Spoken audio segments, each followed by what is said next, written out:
Assalamualaikum warahmatullahi wabarakatuh. Semoga senantiasa Allah SWT mempertemukan kita dalam keadaan iman, Islam, tauhid dan ma'rifat.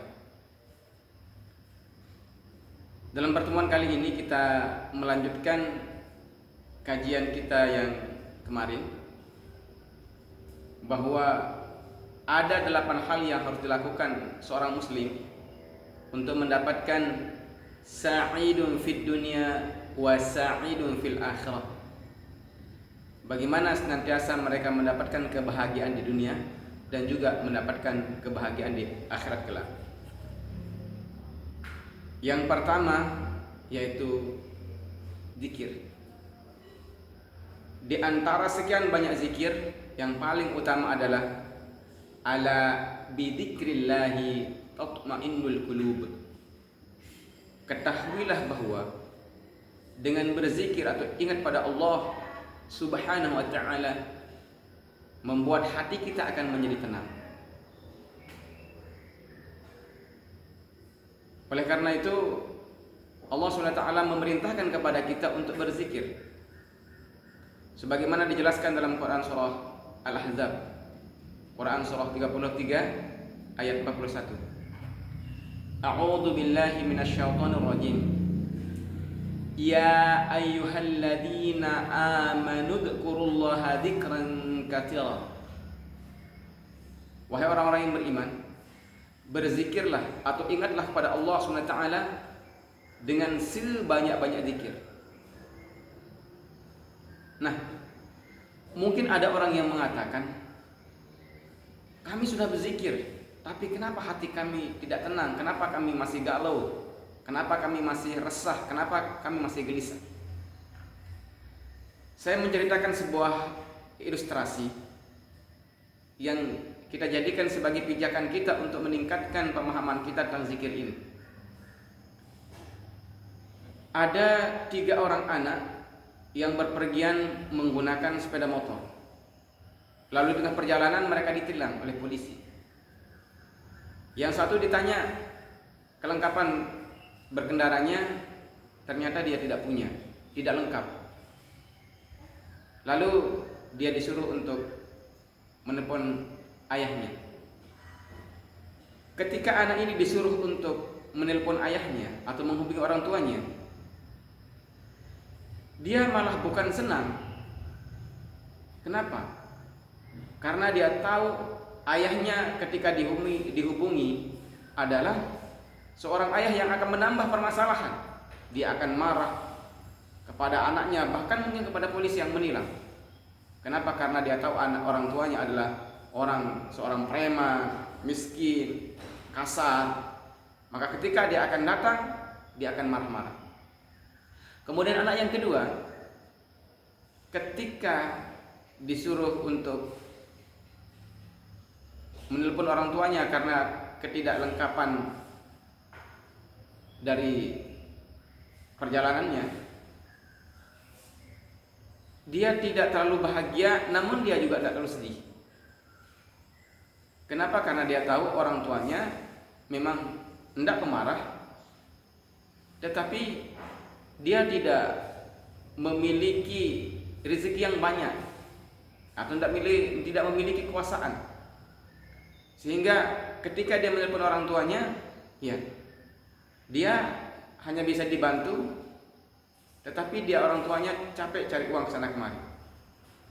Kemudian yang ketiga, ketika disuruh untuk menghubungi orang tuanya, maka dia sangat senang. Dia sangat senang sekali. Kemudian ketika dia menelpon, maaf Pak, ini orang tua saya mau berkomunikasi dengan Bapak. Ini orang tua saya ini berbicara dengan Bapak.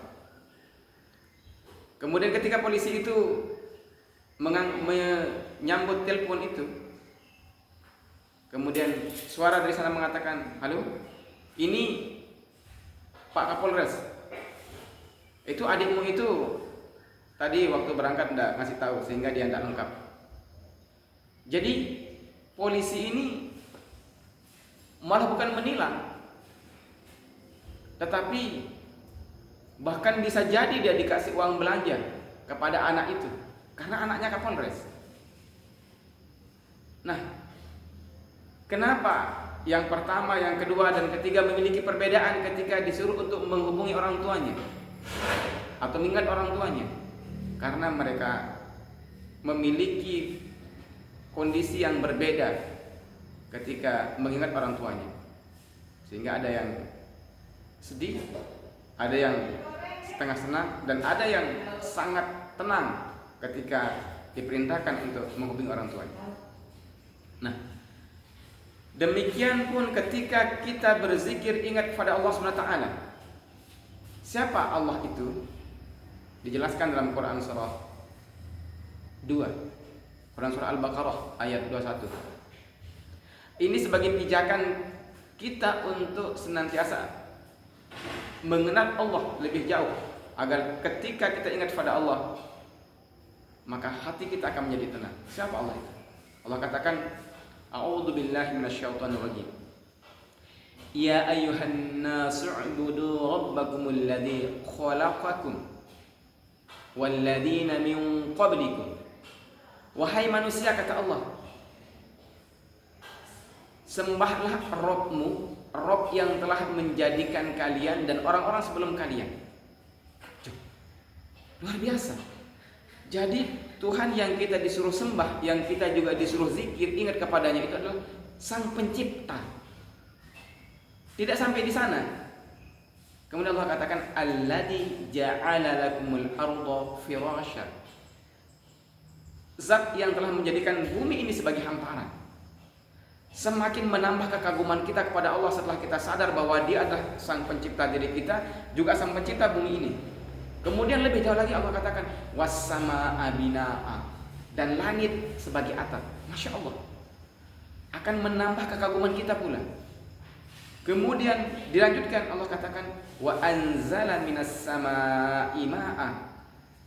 Tuhan yang disuruh kalian untuk menyembah dan kalian ingat kepadanya itu adalah Zat yang telah menciptakan kalian, menjadikan bumi sebagai hamparan, kemudian menjadikan langit, kemudian menurunkan air hujan dari langit. Kemudian apa fungsi air hujan itu? Dia itu dijadikan sebagai penyiram bumi ini untuk menumbuhkan berbagai macam tumbuh-tumbuhan, ya. Alladzi wa anzala minas samaa'i maa'a fa akhraja bihi minas tsamarati rizqan lakum. Maka dengan itu Allah menumbuhkan berbagai macam tumbuh-tumbuhan, rizqan lakum, sebagai rezeki bagi kalian. Masya Allah. Jadi sesungguhnya Allah menjelaskan bahwa Zat yang kalian diperintahkan untuk mengingat itu adalah Zat yang maha kuasa, maha segala-galanya, yang memiliki kemampuan yang luar biasa. Nah, ketika kita memahami bahwa Allah itu adalah Zat yang idza arada syai'a, apabila menginginkan sesuatu, ayyakula lahu kun fayakun, cukup mengatakan kun, jadi, fayakun, maka jadilah dia. Maka Masya Allah, semoga Allah SWT senantiasa menguatkan hati kita, dan kita dijadikan bagian daripada hamba Allah yang ketika berzikir ingat pada Allah yang maha segala-galanya, hati kita menjadi tenang. Baik demikian, Assalamualaikum warahmatullahi wabarakatuh.